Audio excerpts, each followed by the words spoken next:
بسم اللہ الرحمن الرحیم۔ السلام علیکم ناظرین، اس ویڈیو میں ہم آج قتل شبہ العمد اور اس کی سزا کے بارے میں جانیں گے، پاکستان پینل کوڈ اور کرمنل پروسیجر کوڈ کے شیڈول کے حوالے سے۔ دفعہ 315 اور 16 ناظرین، 315 میں تو اس جرم کی تفصیل بتائی گئی ہے اور 316 میں اس کی سزا بتائی گئی ہے۔ جرم قتل شبہ العمد۔ تفصیل ناظرین، جو کسی شخص کے جسم یا ذہن کو ضرر پہنچانے کی نیت سے کسی ایسے ہتھیار یا فعل سے اس کی یا کسی دوسرے شخص کی موت کا باعث ہو جس سے عام قدرتی حالات میں موت واقع ہونے کا امکان نہیں ہوتا، تو کہا جائے گا کہ اس نے قتل شبہ العمد کا ارتکاب کیا ہے۔ یہ تھوڑی سی اس جرم کی تفصیل ہے۔ اب اس کو ایک مثال کے ساتھ واضح کہتے ہیں۔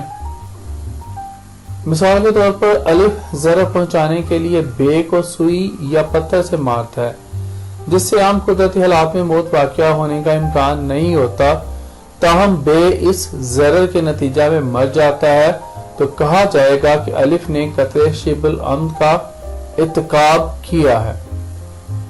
اب اس کو کرمنل پروسیجر کوڈ کے حوالے سے ڈسکس کر لیتے ہیں۔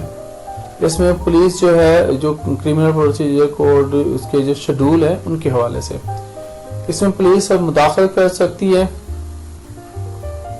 اس میں ملزم کے جس نے جرم کیا ہو اس کے وارنٹ جاری ہو سکتے ہیں۔ یہ ناقابل ضمانت جرم ہے، اس میں راضی نامہ نہیں ہو سکتا۔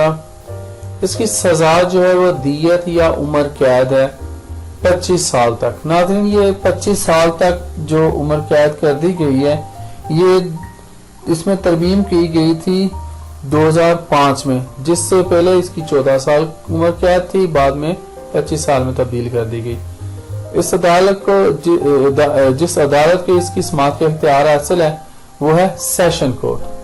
ناظرین، اب تک کے لیے اتنا ہی، انشاءاللہ پھر اگلی ویڈیوز میں ملیں گے، اور میں اپنے ویورز کو جو پہلی دفعہ میرے چینل پہ آئے ہیں ان کو خوش آمدید کہتا ہوں، اور جنہوں نے میرے چینل کو سبسکرائب نہیں کیا ان سے ریکویسٹ ہے کہ میرے چینل کو سبسکرائب کر لیں، تاکہ اس طرح کی میری ویڈیوز جو مزید آنے والی ہیں، جو میں بناتا رہتا ہوں، آپ کو آسانی سے ملتی رہیں۔ اب تک کے لیے اتنا ہی، اجازت دیجیے، اللہ حافظ۔